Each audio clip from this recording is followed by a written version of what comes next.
Umepoteza ugenini. Comment yako kwa namna mchezo ulivyokuwa ni vipi? Game ilikuwa nzuri na pia ni wapongeza pinzani wameweza kupata matokeo, lakini pia kwetu sisi tulikuwa baadhi ya maeneo tuko bora, lakini ingawa tumeruhusu goli mbili na sehemu zote za makosa. First half tumeruhusu goli moja na second half tumeruhusu goli moja. Kwa hiyo ni makosa yamefanyika, tumeweza kufanya marekebisho. Goli la kwanza sehemu ilitokea eneo la katikati la kiungo, tukaja second half kwa bora zaidi eneo la katikati na wakafanya kazi, lakini kitu pekee ambacho kinatumia sisi walimu tunatibu kosa hili na linakuja kosa jingine. Ukija first half tulikuwa bora sana kwa kudhibiti Simba maeneo pembeni, na tukaja second half tukaruhusu goli na sema pembeni vile vile. Kwa hiyo tunatibu eneo la katikati na kuja kuongezeka eneo la pembeni. Kwa hiyo tumeona makosa, tutarudi katika uwanja wa mazoezi kuweza kurekebisha ili tuwe bora katika mechi zijazo. Kwa maelezo na ulivyozungumza na kwa namna tulivyoona mchezo, ni sahihi kusema kwamba ubora wa wachezaji binafsi umeamua matokeo ya leo?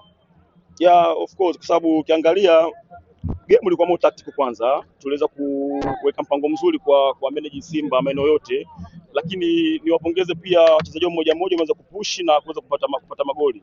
Ukiangalia goli la kwanza ni la makosa la sema katikati, kiungo wetu ameshinda kwenda kuziba ile njia ya mpira na mchezaji akapata nafasi kaza kupiga tukaruhusu goli. Kwa hiyo ni wapongeze wapinzani kwa matokeo waliyopata, lakini pia sisi tunasema kujiuliza na tutaenda kujiuliza katika uwanja wa mazoezi. Kuna makosa ambayo tutaongea nao wachezaji ambao wamefanya warekebishe, na kuna makosa ambayo tutafanya kwa vitendo kwenye uwanja wa mazoezi. Nini kimebadilika mwalimu? Hapa Dar es Salaam mechi ambayo mchezo dhidi ya Yanga tumecheza na bao 6, lakini leo kidogo tumeona performance ilikuwa kubwa.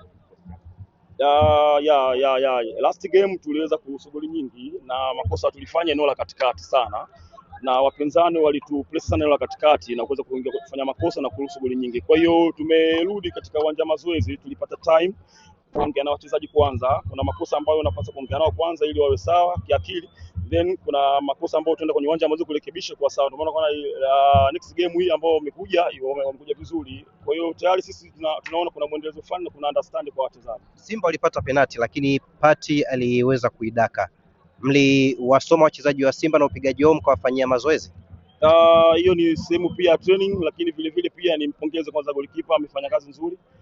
Ni sehemu yake ya kazi, ni sehemu yake ya kuitetea timu, amefanya kazi vizuri. Kwa hiyo nimpongeze kwa hilo, lakini tulijipanga kila kitu. Tunajua michezo hii inapochezwa na tunajua mchezo ulivyo, wapinzani ni wazuri maeneo yote. Kwa hiyo makosa yatatokea mengi, yatafanyika makosa kwa sababu wana wachezaji wazuri. Quality ya players ambao kwa nao ni kubwa, kwa hiyo lazima tuwe na umakini mkubwa. Tukikosa umakini maana tutazalisha makosa mengi. Kwa hiyo niseme nimpongeze kwa kazi walifanya, kazi yake.